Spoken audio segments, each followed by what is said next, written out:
This week, our first lecture looks at the need for telehealth services. If we think about the different ways that telehealth services can really benefit the healthcare system, four areas really kind of stand out. First is the increased access to care. Then we have improved health outcomes. We also have improving organizational productivity. And then last but not least, impacting the environment. So in looking at how telehealth services can allow us to increase access to care, we want to think about what a patient who might be receiving telehealth services would look like. Oftentimes, patients who are the best candidates for telehealth services are remote patients who are maybe separated via some kind of geographical distance from healthcare services that they need to access.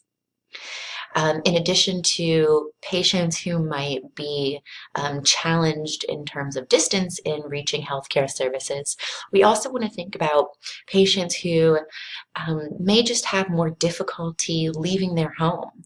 So this includes homebound patients, elderly patients, perhaps disabled patients, really anyone who would have some obstacles in accessing healthcare.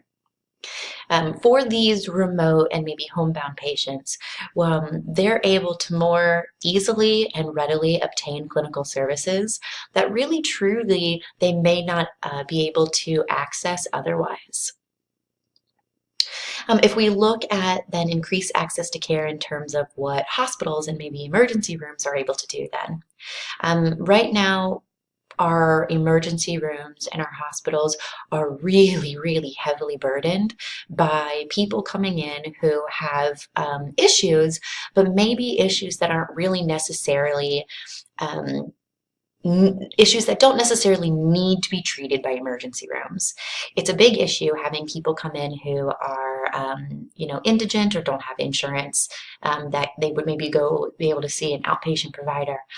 So they come to the hospital instead looking for treatment, and it really overburdens kind of the hospital system with treating these patients who don't necessarily need to be in the hospital. So if we think about being able to provide telehealth services and increasing the access to healthcare for all types of clients, it means that hospitals and emergency rooms can really then focus on providing just emergency and intensive care services. This would reduce wait time in emergency rooms. It would increase the specialty of services that are able to be offered in, kind of acute care settings like emergency rooms. And it reduces a lot of the financial burden on our hospital systems. I always am hesitant to bring up the concept of improving the financial sort of components of healthcare systems because it seems like a very business way to approach giving people health care. But at the end of the day, we have to be able to we have to run hospitals and physicians' offices like a business. Without the inflow of money, then we wouldn't be able to provide services. So being able to reduce the cost of unnecessary hospital treatment would allow us to really focus on providing money to the services that the hospital provides that are necessary.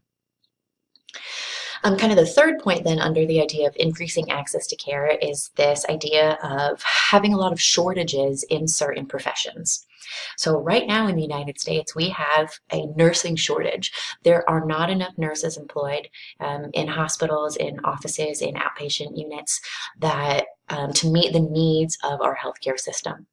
And if we look at social work and maybe behavioral health care, I think those shortages are even maybe more pronounced. There's a distinct lack of professionals who are able to provide needed services to clients, particularly when we look at certain areas of the country, Appalachia being one of those areas. So by having telehealth services, we might be able to link professionals in other communities with clients in these remote or smaller communities that don't have enough professionals to meet the needs of the kind of face-to-face in-person care that they're getting. If we look at the second kind of need or benefit of telehealth services, we move to health outcomes. Patients who are diagnosed and treated earlier, it's well documented that they have improved health outcomes. Their mortality rates are reduced, their complications are reduced, their symptomology is typically lessened, and they're able to have a less sort of intense level of care if they use telehealth services early on. So the idea is there might be a 3-month wait period for someone to get into a specialist, to go into their office and kind of see them in person. But with telehealth, that wait period could be reduced by half or even more. By increasing the efficiency of that healthcare provider, it allows patients to see healthcare providers much faster. So the idea is that we'd be able then to treat clients or to treat issues much sooner in the developmental process of the disease. Telehealth services also allow us to improve organizational productivity. So employees can avoid absences from work when telehealth services are available on site, or when employees can remotely participate in treatment. So if we think about folks, clients or patients who have to actually miss maybe a half a day of work to go see a healthcare provider, telehealth could be offered at someone's office using a secured sort of video platform. But it would keep them from having to miss time at work. So it helps that individual. It also helps that individual's organization by not having someone leave work for half a day and not be able to continue in their work. And then it also subsequently can help with the home monitoring of chronic diseases.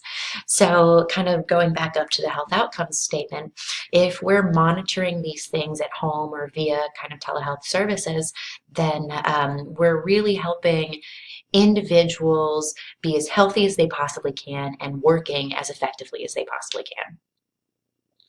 And then last, maybe one that we don't necessarily think of, but I certainly am a big proponent of, is the idea that telehealth service provision literally improves the physical environment that we're a part of. Sometimes remote communities will have professionals driving an hour to 2 hours to be able to get into that community to provide needed services. With telehealth, those individuals, those professionals wouldn't have to drive that distance, which reduces the amount of gas used, and it also reduces the carbon footprint that the travel necessitates in coming, to an isolated community. So those are 4 kind of big overarching ways that telehealth services can improve the entire healthcare system. In later sections, we're going to talk about these maybe in more detail.